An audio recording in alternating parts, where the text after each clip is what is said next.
राम राम टाबरो। शान का हाल चाल शानदार हो। देखो प्रकाश पाठ पढ़ रहा मस्त है ना, नोट्स बना लिया हो बेली का। चलो आ जाओ, आज बात करते हैं उसके आगे की बात। कल आपने क्या देखा था? अवतल दर्पण। बताओ मुझे, अवतल दर्पण प्रकाश की किरणों को फैलाता है या एक जगह रखता है? सब एक जगह फोकसित करे। और परावर्तित वो क्या नाम है इसका, अवतल जो अवतल जो दर्पण है वो क्या कर रहा था? प्रकाश की किरणों को फैला रहा था। और प्रकाश की किरणों को यहाँ देख लेना। हाँ, अवतल अवतल क्या कर रहा था? प्रकाश की किरणों को सब एक जगह एकत्रित कर रहा था। तो इसका नाम क्या होगा? अभिसारी। क्या लेंस होगा इसका? कौन सा दर्पण होगा? अभिसारी। ये लो साहब, अभिसारी दर्पण। ओके। अब यहाँ उत्तल की बात करते। उत्तल क्या कर रहा है? किरणों को क्या कर रहा? फैला रहा है। फैलाने का मतलब अपसार करना। अपसार करना यानी फैलाना, अपसार करना यानी अभी यानी केंद्र की ओर, यानी एक जगह एकत्रित करने वाला। कांच जलाए हुए ना, कांच थे, हाँ, सूर्य की किरण आई और वो लेंस पे गिर एक जगह कांच अपट गए। हाँ, कागज जला दिए हुए थे वो, है ना। वो कसो लेंस हो अवतल, एक जगह किरणों को क्या कर रहा है वो दोस्त? हाँ, एक जगह किरणों को एकत्रित करता है। उत्तल उत्तल दर्पण की बात करते हैं। उत्तल दर्पण, उत्तल दर्पण कौन सा होगा? अपसारी। अपसारी दर्पण होगा दोस्त। अपसारी, अपसारी यानी किरणों को क्या कर देता है? फैला देता है। और दूसरी चीज इसकी, एक और चीज है, बड़े क्षेत्र जो फैले हुए क्षेत्र को ना, ये एक कांच में दिखा देता है। इसके सब उपयोग उपयोग सब पढ़ेंगे दोस्तों अभी। अब देखो, दर्पण से बने प्रतिबिंब। अब आपको ये नियम बढ़िया याद रखने होंगे दोस्तों। नियम क्या है देखो दोस्तों, कि सबसे पहली बात करते हैं अपन इधर, ये कौन सा दर्पण है? इसकी परावर्तक सतह कैसी है? धसी हुई। तो इसको क्या कह देंगे नाम? अवतल। इसकी परावर्तक सतह कैसी हो दोस्तों? उभरी हुई। तो इसको क्या कह देंगे? उत्तल दर्पण है। ये सबके सब याद रख लेना। और एक चीज और याद रखना दोस्तों, जो प्रतिबिंब आपके अवतल दर्पण में बनेंगे वो लेंस के अंदर उत्तल में बनेंगे। उल्टा काम। आ गई बात समझ में? और जो यहाँ उत्तल दर्पण में प्रतिबिंब बन रहे हैं वहां आपके लेंस में अवतल में बनेंगे। आ गई बात समझ में? वहां अवतल कौन हो जाएगा? अपसारी। और उत्तल कौन हो जाएगा? अभिसारी। लेंस के अंदर है ना, लेंस मामला इसका बिल्कुल उल्टा हो जाता है। देखो पहला नियम क्या कहता है जो आपने पढ़ा, कि प्रकाश की किरण जब अनंत से समानांतर आती ना दोस्त, ये जो समानांतर आ गई, ये कहां पर मिलती थी दोस्त? समानांतर। इस प्रकाश, ये परावर्तक सतह से टकराने के बाद जहां मिलती थी उसका नाम आपने क्या कहा? फोकस। तो पहला नियम तो यही है दोस्तों, कि प्रकाश की किरण जब समानांतर आ रही है अनंत से, तो वो कहां पर टकराएगी? फोकस पर मिलेगी। और ये मास है, ये तो साले, हाँ, सीधे प्रतिबिंब वाले नालायक आभासी आदमी है। यहाँ तो ओरिजिनल किरणें हैं दोस्तों। अब यहाँ से क्या होगा दोस्तों? ये अनंत से समानांतर किरण आ रही है दोस्तों। देखो, अनंत से समानांतर किरण आ रही है। अब यहाँ से टकराने के बाद ये किरणों को क्या कर देगा दोस्त? फैला देगा। क्या कर देगा? फैला देगा। लेकिन अपन क्या करें, इसको स्कूल के पीछे ले चलते हैं, ये लो साहब, और वही डुबके मारेंगे इसका, और इसको मिलाते हुए, यानी इसको पीछे की ओर मिलाएंगे दोस्तों। ये मिल तो नहीं रही है, आई और टुपुक करते हुए इधर चली गई, लेकिन कहीं ना कहीं तो सेट करना पड़ेगा। कोई दिक्कत नहीं, अपन इसको पीछे की ओर ले जाते हैं, दर्पण के पीछे की ओर, और यहाँ मिलती हुई प्रतीत होती है। यहाँ मिल रही है, तो यहाँ मिलती हुई प्रतीत होती है। इसको क्या कहते हैं दोस्त? फोकस कहते हैं। नियम नंबर 1 समझ गए? बिल्कुल समझ गए साहब। आ जाओ नियम नंबर 2। देखो इसमें तो ज्यादा लफड़े नहीं है, क्योंकि प्रतिबिंब ज्यादा इसमें बनेंगे, तो ये ध्यान से समझ लेना आपको। नियम नंबर 2, कि जैसे अनंत से किरणें आई समानांतर, तो फोकस पर आपतित हुई। अब मैं यहाँ इसका फोकस बना लूं, तो यदि मान लो कोई किरण फोकस पर, आप फोकस से होते हुए आ रही है, तो कहाँ जाएगी? ये अनंत पर जाएगी और समानांतर जाएगी। कोई समानांतर आई, फोकस पर मिली, फोकस से आई, समानांतर की तरफ चली गई। ओ मास्टर, इसका क्या होगा बे? इसका कुछ नहीं होगा। इसका काम करेंगे, यहाँ इसका फोकस है मान लो, तो क्या करेंगे? यहाँ पर एक इस प्रकार से अपन करेंगे फोकस, यहाँ पर ये फोकस करेंगे, ताकि इसका यहाँ पर अपने को ऐसा लगे कि यहाँ से किरण या तो आ रही है या इधर की तरफ हम बढ़ा रहे हैं। तो क्या होगा? ये फोकस पर आई, आपने इधर की तरफ सेट करके फोकस पे इसको डाला, तो ये क्या होगी? समानांतर चली जाएगी। आ गई बात समझ में? समानांतर आई तो फोकस पर मिलेगी, फोकस से होकर आई तो समानांतर चली जाएगी। नियम 2 समझ गए? तीसरा नियम, मान लो ये इसका फोकस है और ये इसका सेंटर ऑफ कर्वेचर है, तो सेंटर ऑफ कर्वेचर का नियम क्या है दोस्तों? ओ थोड़ा सा कहा छोट्टू बनियो, छोट्टू, कोई दिक्कत नहीं है, लो आप सब होशियार हो, समझ जाओ। कई हो साहब, इस सेंटर ऑफ कर्वेचर यानी वक्रता केंद्र के यहाँ से अगर मान लो टकरा कर कोई प्रकाश की किरण आ रही है, ये मध्य की चीज है दोस्तों, और बहुत सीधी चीज है, ये जैसे आती है उसी रास्ते में वापस चली जाती है। तो इस दर्पण में सबसे अच्छी चीज कौन हुई, ये सेंटर ऑफ कर्वेचर, जहां से आती है बेचारी वहीं चली जाती है। आ गई बात समझ में। इसमें क्या होगा साहब, ये लो फोकस, ये वक्रता केंद्र, अब इसमें भी टुक करते हुए यहीं से लानी पड़ेगी, है ना, और यहीं से लानी पड़ेगी दोस्तों, यहाँ से ये लो, ये वक्रता केंद्र से ले आए अपन साहब इसको, मिलती हुई यहाँ पर, और इधर से यहाँ से मिलाएंगे इसको, ये लो, और इधर ही वापस, इधर ही आई और इधर ही वापस चली गई, यानी जिधर से आएगी उधर ही चली जाएगी। सीधो आदमी है, नहीं वो सीधो ही है, ध्यान रख लीजिए, हाँ वो वास्तव में सीधो है। चलो चौथा नियम क्या कहते हैं, आपने पढ़ा है, हाँ, आपतन कोण और परावर्तन कोण बराबर होते हैं, वो ही इधर मारो कोने में टप्पा, एल हमारा टप्पा, और इधर मारते हुए यहाँ जितना कोण बनाएगा उधर किरण इधर भी कोण उतना ही बनेगी, यानी ये आई और ये आर। इसमें क्या होगा मास्टर, इसमें कुछ नहीं होगा मास्टर, ये लोग कुछ नहीं, इसका देखो, इसकी कोई दिक्कत नहीं, यहां से आएगी किरण और यहां से टकरा कर इधर लौट जाएगी, ये लो साहब, इसमें कोई दिक्कत नहीं है। ये लो, चार नियम हो गए। अवतल की बात आ गई, कौन सा दर्पण है, एक जगह केंद्रित करने वाला अभिसारी, अभिसारी का मतलब होता है केंद्र की ओर, और उत्तल का मतलब फैलाने वाला, अपसारी किरणों को क्या कर दिया इसने, देखो फैला रहा है, ये चौड़े में रहता है, हाँ रास्ते सकड़े अपन चौड़े वाली स्थिति में है ये साला नालायक। आप इसको छाप लो नियम, फिर अब इनके प्रतिबिंब बना के दोस्तों जिंदगी में नहीं भूलोगे तुम, छाप लो इनको एक बार।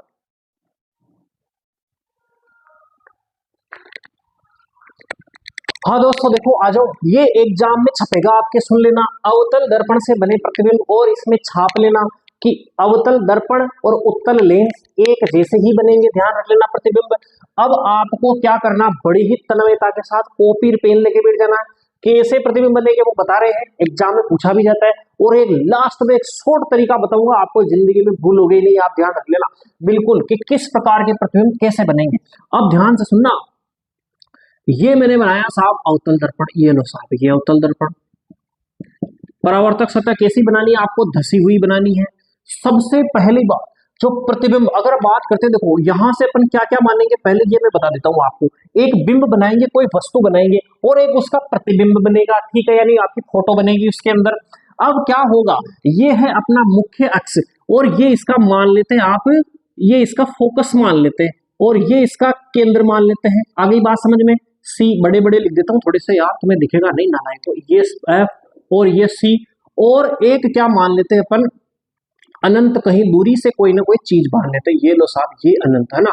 अच्छा ये क्या है, ये निशान है दोस्तों अनंत का, एक बार क्या हुआ मैं पढ़ा रहा था किसी को यही चीज, और इस प्रकार का मैंने चित्र बनाया, ये अनंत यहाँ दिख दिया। तो एक बच्चे ने छाछ खा के आया था, छाछ में होता है लैक्टिक एसिड, छाछ दही में ना, और वो लैक्टिक एसिड जैसे खाया, आप लैक्टिक एसिड खाते नींद आती शरीर के अंदर, वो नींद आ रही, बढ़िया पंखा वंखा चल रहा गर्मियों के दिनों में। अब यहाँ पर उसको देखा, आप थोड़ी देर बाद वो जगह जब ये टॉपिक पूरा हो गया, अब उसने कहा कि साहब ओ खाई, अरे मैं क्यों बेटा कई दिक्कत बोले, फैली फूसूरी हो, अब यो 8 सूझ गयो, तो बहुत हंसे क्लास में आ गई बात, ये 8 सो नहीं रहा, ये क्या है दोस्त, किसका निशान है, अनंत का, कोई दूर से किरणें आ रही है। अब अपन जो प्रतिबिंब रखेंगे दोस्त, एक तो रखेंगे यहाँ पर आपको अनंत में, आगे बात समझे, एक प्रतिबिंब रखेंगे अपन यहाँ अनंत और इस सी जान गया ना वक्रता केंद्र के बीच में, एक अपन रखेंगे इसके बीच में दोस्त, वक्रता केंद्र और फोकस के बीच में एक प्रतिबिंब रखेंगे अपन फोकस पे, और एक प्रतिबिंब रखेंगे इस ध्रुव और इस फोकस के बीच में। कितने प्रतिबिंब होगा, 1 2 3 4 5 और 6 प्रतिबिंब, 6 बिंब रखेंगे और 6 प्रतिबिंब बनाएंगे, ठीक है। तो अपन एक एक करके चलते हैं दोस्तों, देखो है ना, ये थोड़ा सा इधर बना ले सी, है ना, ये छोटा थोड़ी सी दूरी हो जाए, आप अच्छा समझ में आ जाए। अब देखो क्या होता है दोस्तों, क्या होता है कि ये आपका मान लो बिंब है, ये लो साहब बिंब, अब आपको 2 किरणें बनानी है, वही नियम वही याद रखने हैं कि 2 किरणें बनानी, अनंत से आने वाली प्रकाश की किरणें, ओ लो साहब अनंत को आएगी, प्रकाश की किरणें कहां पर मिलती है, फोकस पर मिलती है, आ गई बात समझ में। अब बहुत सारी अनंत से किरणें आ रही, एक तो आएगी नहीं, यहां से आएगी दोस्तों, और ये मिलती हुई यहां मिल जाएगी, आ गई बात समझ में। पहली चीज तो क्या हो गई कि यदि आपने अनंत पर बिंब रखा है तो प्रतिबिंब कहां रखेगा, ये तो हो गया अनंत, ये बिंब हो गया दोस्तों, इधर मैं लिख देता हूं बिंब, और ये प्रतिबिंब। तो पहली जो स्थिति हुई, इस पहली स्थिति में बिंब कहां है दोस्त, अनंत पर, और इसका प्रतिबिंब कहां बना, प्रतिबिंब, प्रतिबिंब कहां बना दोस्त, फोकस पर बना, आ गई बात समझ में, बिल्कुल आ गई साहब। दूसरा देखो आप, ये लो साहब, ये मैं बना देता हूं, ये परावर्तक सतह इस प्रकार से बना दी, ये मुख्य अक्ष बना दिया मैंने, ठीक है, हाँ अब यहां बना दिया मैंने फोकस, और यहां बना दिया मैंने सी, ठीक है, और इधर बना दिया मैंने अनंत, ये कहीं पे अनंत है और ये फोकस और इसके बीच में दूरी। अब अपन ने अनंत पे बना लिया, अब इधर इधर खिसकते जा रहे हैं दोस्तों, इस बिंब को थोड़ा खिसका के इधर लिया है और ये एक स्थिति ये कहीं पर भी हो सकती है दोस्तों, इस दोनों के बीच में यहाँ बिंब रख दिया, किस किस के बीच में, अनंत, यहाँ बिंब रख देते अनंत व सी के बीच, ये अनंत और सी के बीच की बात कर रहे हैं दोस्तों, अनंत और सी के बीच अपने प्रतिबिंब रख दिया। वही नियम, समानांतर किरणें आएगी, टकराने के बाद कहाँ जाएगी, फोकस पर आ जाएगी। अब दूसरी क्या करें साहब, दूसरी आपको करना है वक्रता केंद्र से गुजारनी दोस्त, ये है वक्रता केंद्र, यहां से टच कराया और वक्रता केंद्र में आपको पता है कि टकराने के बाद वापस किरण इधर की इधर ही लौट आती है। आ गई बात समझ में, इधर की इधर ही क्या होती है, लौट आती है, इधर लौट गई साहब। अब प्रतिबिंब, अब देखो जहां पर दो किरणें मिलेगी वहां पर प्रतिबिंब बनेगा दोस्तों, वहां पर क्या बनेगा, प्रतिबिंब। और ये देखो इधर की तरफ मिल रही है, ये देखो ये सीधा है तो नीचे बनने वाला प्रतिबिंब क्या होगा, उल्टा बन रहा है, नहीं बन रहा है, वास्तविक किरणों से बन रहा है प्रतिबिंब, और कैसा बन रहा है दोस्त, उल्टा बन रहा है। और देखो ये बिंब तो था इतना और प्रतिबिंब बन रहा है थोड़ा सा छोटा, तो इसका जो प्रतिबिंब बन रहा है दोस्तों कहां बन रहा है, सी और एफ के बीच में, ये लो सी व एफ के बीच कहीं बन रहा है। आ गई बात समझ में। अपन तीसरी स्थिति ले रहे हैं दोस्तों, तीसरी स्थिति क्या होगी दोस्तों, ये देखो ये तीसरी स्थिति बना दी है मैंने, लेप कर दिया, तर तर तर तर तर जल्दी जल्दी लगा दो रेड ऑक्साइड, गरीबों लगा दो। ये लो साहब ये मुख्य एक्स बना दिया, ये मुख्य एक्स बना दिया, ये इसका एफ बना दिया, इसका सेंटर ऑफ कर्वेचर सी बना दिया, थोड़ा सा इसको और मोड़ देते हैं इधर, ठीक है, हाँ ये लो साहब लेप और लगा दिया, और इधर बना देते हैं दोस्त अपन अनंत, और ये कोई स्थिति थी है ना। अब देखो आपने क्या कर दिया दोस्त, हाँ अनंत इस यहाँ पर बना दिया। अब प्रतिबिंब को किसका कर अपन कहा ले आते हैं, सी पर ले आते हैं दोस्तों, ये लो साहब सी पर लिया है। सी पर ले आने का मतलब क्या होता है, सबसे पहली किरण तो यही से गुजरो साहब, आप ये से गुजर के क्या हो गया दोस्तों, इसी प्रकार से हो गया। हमने क्या कर दी दोस्त, समानांतर आई और फोकस पे गुजार दी। अब क्या करेंगे, थोड़ा सा सोचना पड़ेगा, कोई दिक्कत नहीं, मत सोचो दोस्तों। एक नियम आपको बताया था मैंने, क्या बताया था कि कोई किरण फोकस से गुजारते हैं तो वो किधर मिलती है, बिल्कुल समानांतर सीधी चली जाती है दोस्तों, सीधी चली गई ना, थोड़ा सा इसको इधर मिला देते हैं अपन, हाँ कोई दिक्कत नहीं, जुगाड़ है सब, ये लो साहब जुगाड़, ये मिला दिया और इधर मिलती हुई है देखो, इधर निकाल दी अपन ने। अब देखो आप बिल्कुल सीध में बन रही सी के, हाँ बिल्कुल सीध में बन रही साहब, यानी सी पर अगर कोई प्रतिबिंब है तो उसका यहाँ लिख देता हूं मैं, याद है ये लो सी, हाँ सी पर यदि कोई बिंब रखा है तो प्रतिबिंब भी कहाँ बनेगा दोस्तों, सी पर ही बनेगा। और देखो लगभग इसके आकार का ही बन रहा है दोस्तों, ये तीसरी स्थिति हो गई, सी पर बना प्रतिबिंब उल्टा बनेगा और वस्तु के बराबर बनेगा, और ये देख लो बिल्कुल बराबर बन रहा है। अब जो चौथी स्थिति कर रहे हैं दोस्तों, चौथी स्थिति अब क्या कर रहे हैं अपन, किधर ले आए दोस्तों प्रतिबिंब को, ये देखो ए लो साहब ये चौथी स्थिति, और ये प्रतिबिंब थोड़ा सा इसको ढंग से बना देते हैं यार, एल अंकुर जी मार साहब थोड़ा सा सही बनाओ, ये लो साहब ये प्रतिबिंब ये लगा दिया लेप, और ये हो गया इसका फोकस, ये हो गया इसका सी, ठीक है। अब आपने सी तक तो लिया है दोस्तों, अब सी पर लिया है, अब प्रतिबिंब आपने ये इसका अनंत हो गया दोस्तों, सी पर लिया है। अब प्रतिबिंब कहाँ रखना है, इसको सी और एफ के बीच में रखना है, छोटा छोटू बना और लेस हो। क्या करना, पहली चीज तो आपको क्या करनी, ये फोकस से गुजारना दोस्तों, ये फोकस से गुजारना। आप बिंब को कहाँ रखा आपने, सी और एफ के बीच में रखा दोस्तों। तो पहला क्या किया आपने, यहां से टकराकर, हाँ अनंत से आने वाली किरणें, समानांतर आने वाली किरणें कहाँ से आएगी, इधर है ना, अनंत से तो कहाँ आएगी दोस्तों, यही रखा हुआ अपने प्रतिबिंब, कोई दिक्कत नहीं, समानांतर प्रकाश किरण आएगी, फोकस से होते हुए गुजर जाएगी। फिर क्या करेंगे, सी से गुजारना दोस्तों, सी से, तो अपने थोड़ा सा दिमाग लगाना कि भाई यहाँ से किरण इधर जा रही है और टकराकर ये वापस कहाँ पे आ रही है, सी पर मिल रही है, और इधर मिलाते हैं अपन दोस्तों। अब देखो ये कहाँ मिल रही है, सी और अनंत के बीच में मिल रही है, और आप देखो प्रतिबिंब बिल्कुल उल्टा बन रहा है और बहुत बड़ा बन रहा है दोस्तों, है ना। जैसे जैसे इधर जा रहे हैं प्रतिबिंब बड़ा बनता जा रहा है। अब इधर की तरफ चलते हैं, देखो पांचवी जो स्थिति अपन क्या रख रहे हैं, फोकस, किस पर बना रहे दोस्त, फोकस पर। अब फोकस पर प्रतिबिंब बनाने के लिए क्या करेंगे, अब साहब आप बताओ कई करा साहब, ओ लो साहब एक प्रतिबिंब तो समानांतर आयो, ओ लो साहब फोकस पर, ए सीधो कर फोकस पर गुजार दियो, ओके आ गई बात समझ में साहब। अब फोकस पे और एक साहब वही दिमाग लगा लो आपने, अटक यहाँ से किरण गुजरनी चाहिए दोस्तों सी, तो यहाँ से टकराएगी, इधर गई और इधर से टकराकर किधर आ रही है, ये सी पर आ रही है दोस्तों, है ना। इस प्रकार से दिमाग लगाना और पीछे की तरफ जा रही है दोस्तों, ये कहीं पर कहाँ पे जाके मिलेगी दोस्त, पीछे की तरफ अनंत पर, कहाँ पर जाके मिलेगी दोस्त, अनंत पर मिलेगी दोस्त, ये कहीं जाकर, है ना। और अब अगर बात करें छठी स्थिति की, जो फोकस और इस ध्रुव के बीच में रख रहे हैं दोस्तों, अब साहब यहाँ से गुजारेंगे, फोकस से कैसे एडजस्ट करें, नहीं होगी कोई दिक्कत है, अपने पास एक नियम और बाकी, यहाँ टप्पा खिला टुपुक और निकाल दो, ये ना साहब बिल्कुल ये याद आएगा आपको, नियम बिल्कुल याद आएगा, हर नियम काम में ले रहे हैं अपन।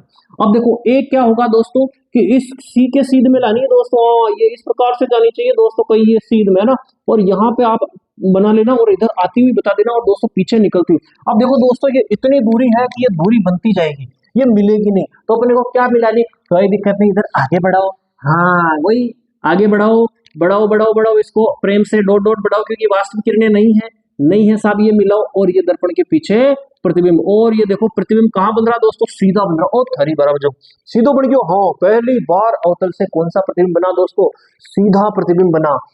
देखो आपने बिंब रखा अनंत पर, बना फोकस पे, बिंब रखा फिर इधर की और अनंत और सी के बीच में बना इधर, यानी आप जैसे जैसे बिंब को इधर खिसका रहे हो ना, तो प्रतिबिंब किधर बनता जा रहा है, इधर बनता जा रहा है ना। तो अब आपने प्रतिबिंब बनाया सी और इसके बीच में आपने बिंब रखा सी और अनंत के बीच में, तो प्रतिबिंब कहाँ बना दोस्तों, सी और एफ के बीच में बना।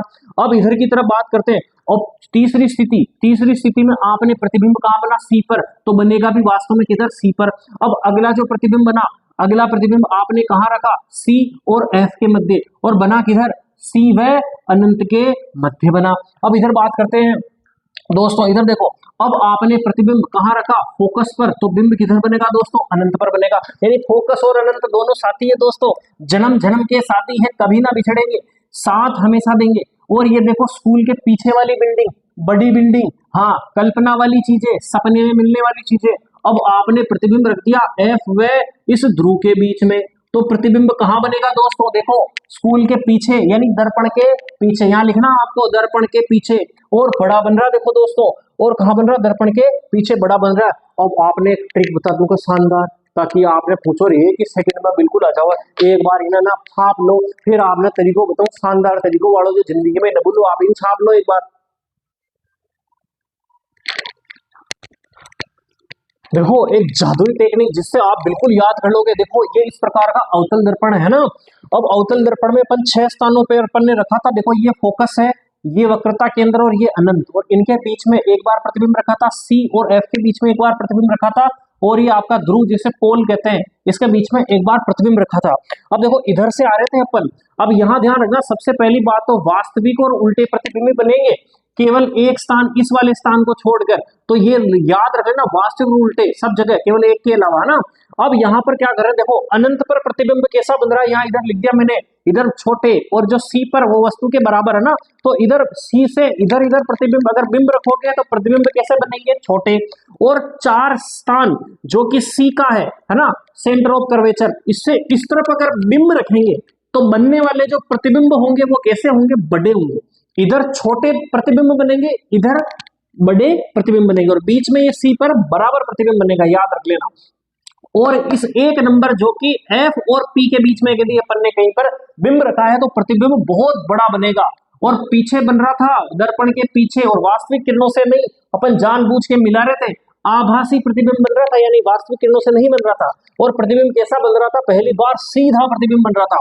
अब देखिए इधर से आते हैं अपन, अब इसमें क्या लिखेंगे, और मैंने देखो एक ट्रिक बता दी, अगर 2 पर बिंब है तो प्रतिबिंब 6 पर बनेगा, 3 पर है तो 5 पर बनेगा, 4 पर है तो 4 पर बनेगा। सबसे पहले 4 देखो, 4 पर कौन है, वक्रता केंद्र, बिल्कुल साफ, अगर अटंग अगर बिंब रखे हो तो प्रतिबिंब भी अटक बैणी, लेकिन उल्टो और बराबर बैणी किया, बिल्कुल सही बात।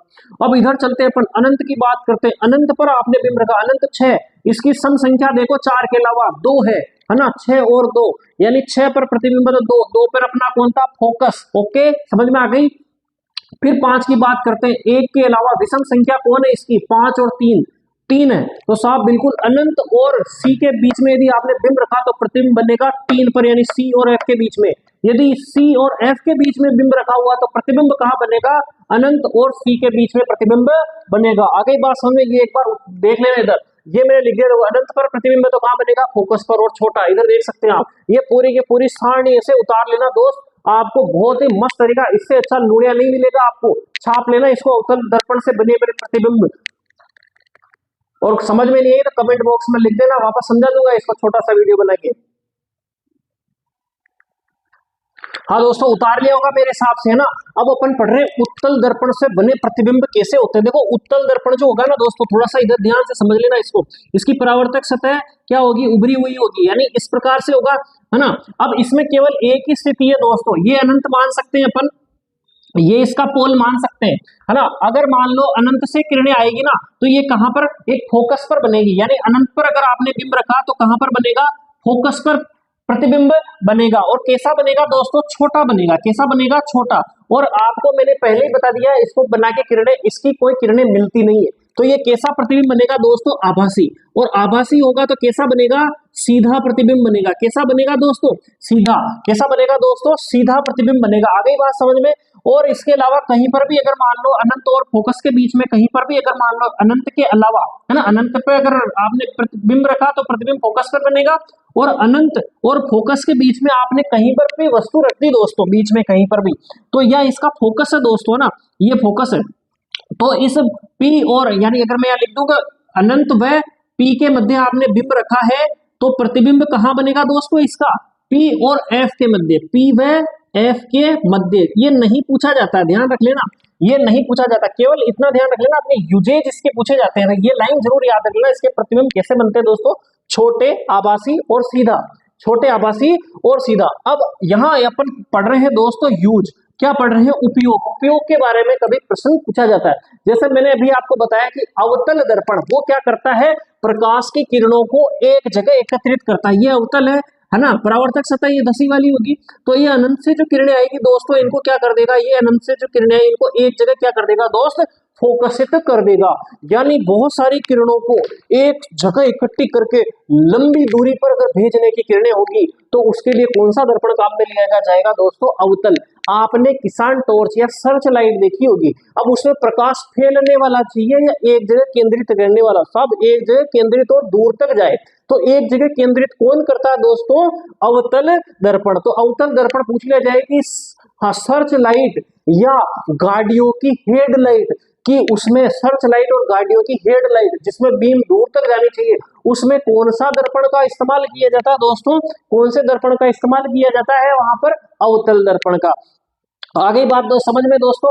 और अवतल दर्पण का काम क्या है? कि प्रतिबिंब को ये देखो छोटा भी बना रहा है, बराबर भी बना रहा है और बहुत बड़ा भी बना रहा है। लेकिन इसमें प्रतिबिंब, उत्तल में प्रतिबिंब हमेशा कैसा बनेगा? छोटू सा बनेगा केवल।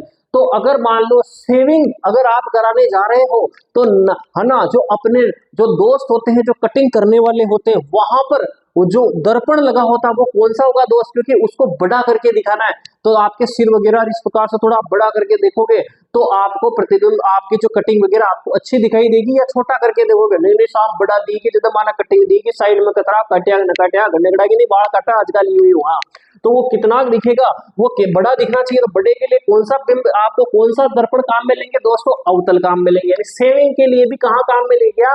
अवतल। और आपको बड़ा करके देखने का मतलब सीधा सा समझ जाना है कौन सा दर्पण काम में लेना? अवतल काम में लेना है। अब आप कभी आपका दांत वांट टूट जाए तो दांत के डॉक्टर के पास जाओ, और दांत का डॉक्टर जिस दर्पण से आपके अंदर के आपके दांतों को देखेगा, अब यहाँ पर दांतों को देखने के लिए वो उसको क्या चाहिए? बड़े दांत दिखने चाहिए, छोटे दांत? सामने ना बड़ा दी की जो तू बढ़िया देख पाएगी, खट्टी कीड़ा लाग रहा, खट्टी में गुटका काकर दांता में खराब कर रखा, फिर तो कौन सा दर्पण चाहिए उसको? बड़े के लिए कौन सा चाहिए दोस्त? अवतल चाहिए। यानी जो दंत चिकित्सक होता है वो भी कौन सा दर्पण उपयोग में लेता है? अवतल। सर्च लाइट आ गई, ठीक है, हाँ, गाड़ी की हेडलाइट आ गई, और इसके अलावा आपकी दंत चिकित्सक जो होता है वो भी क्या क्या काम में लेता है दोस्तों? आपका अवतल दर्पण काम में लेता है ना। अब इसके अलावा आपने देखा कि जो ये क्या करता है अवतल दर्पण? प्रकाश की किरणों को एक जगह एकत्रित कर देता है, यानी शक्तिशाली प्रकाश की पुंज तैयार करता है। तो सौर भट्टियों में भी क्या दोस्तों? सोना, जितनी भी सोलर प्लेट है या सौर भट्टियों में भी कौन सा दर्पण काम में लिया जाता है? अवतल। यानी ये केवल इनके आप नाम याद करना, भाई एक जगह एकत्रित कर रहा है, उस आधार पर आप दिमाग लगा सकते हो इसका उपयोग कहां पर किया जा सकता है। अब बात करें दोस्तों उत्तल की। उत्तल का काम क्या? सबसे पहली बात तो प्रतिबिंब इसका कैसा बनता है दोस्त? छोटा बनता है, और सबसे बड़ी बात सीधा बनता है। अब आप गाड़ियां चलाता हो, बुलेट राजा बनता हो, है ना, कार चलाता हो, ट्रक चलावा वाला, बसा चलावा वाला, वहां का पाछे ने देखबा खाने कई लगे हो, एक कांच लगी हो तो पूरे, है ना, तो उसके पीछे एक कांच लगा होता है दोस्तों। बस हो, ट्रक हो, मोटरसाइकिल हो, आप बहुत गाड़ियां दौड़ाते होंगे, पीछे गाड़ी आ रही नहीं आ रही, आपको टर्न लेना, इधर उधर मुड़ना, तो आप पीछे के कांच से देखते हो। अब पीछे का कांच लगा दिया दोस्तों, कौन सा लगा दिया दोस्त? अवतल लगा दिया। अवतल लगा दिया तो क्या करेगा वो? तो कांच को क्या, वो तो बड़ी इतनी सी मोटरसाइकिल है उसको बहुत बड़ा करके दिखा देगा, तो उसमें आपको केवल टायर नजर आएगा। और कैसा नजर आएगा? वो भी उल्टा, कि आदमी नीचे टायर ऊपर। तो अब आप सोचो कैसा मजा आएगा ना। तो उसके लिए अवतल दर्पण नहीं लगाएंगे दोस्तों। अपने को तो उसकी जो फोटो है, चित्र पीछे आने वाला, एक तो क्या उस कांच में पूरा का पूरा दृश्य आ जाए, है ना, छोटा प्रतिबिंब चाहिए। तो छोटा प्रतिबिंब कहाँ मिलेगा आपको? उत्तल में। कहाँ मिलेगा दोस्तों? उत्तल दर्पण में। और उसको क्या करना चाहिए अपने को भाई? हाँ, छोटे में बहुत सारी चीज, पूरा ही रोड आ गया एक ही कांच के अंदर। और दूसरी चीज, आपको वो चित्र कैसा दिखे, आदमी जो गाड़ी चला रहा है वो कैसा दिखना चाहिए दोस्तों? सीधा ही दिखना चाहिए, तभी आपके काम का उल्टा दिखेगा तो मतलब ही नहीं है। तो सीधा दिखाने के लिए कौन सा काम में लिया जाएगा अपने को? उत्तल दर्पण। तो आ गई बात समझ में? हाँ, तो उसके पार्श्व दृश्य देखने के लिए कांच के लिए कौन सा इस्तेमाल लिया जाता है दोस्तों? उत्तल दर्पण काम में लिया जाता, उत्तल दर्पण काम में लिया जाता। आ गई बात समझ में? तो इस प्रकार से अपन ने उत्तल दर्पण और अवतल दर्पण के बारे में ढंग से समझा। देखो यहां से प्रश्न पूछा जाता दोस्तों। बाकी अब लेंस और अपवर्तन के बारे में पढ़ेंगे अपन कल। ओके, अब इसको देखो, बढ़िया वीडियो आपके पास में, बहुत ही अच्छी सामग्री जा रही है ना। और अब न्यूमेरिकल होंगे ना दोस्तों, को एक साथ अपन सारे कर लेंगे, ताकि थ्योरी थ्योरी पहले पढ़ लेते हैं और न्यूमेरिकल बाद में कर लेंगे एक साथ सारे, है ना। तो ओके, अब इसको शेयर करो, सब्सक्राइब करो, है ना, और दूसरों तक पहुंचो इसको, दोस्तों कर भला तो हो भला। ओके, जय सिया राम।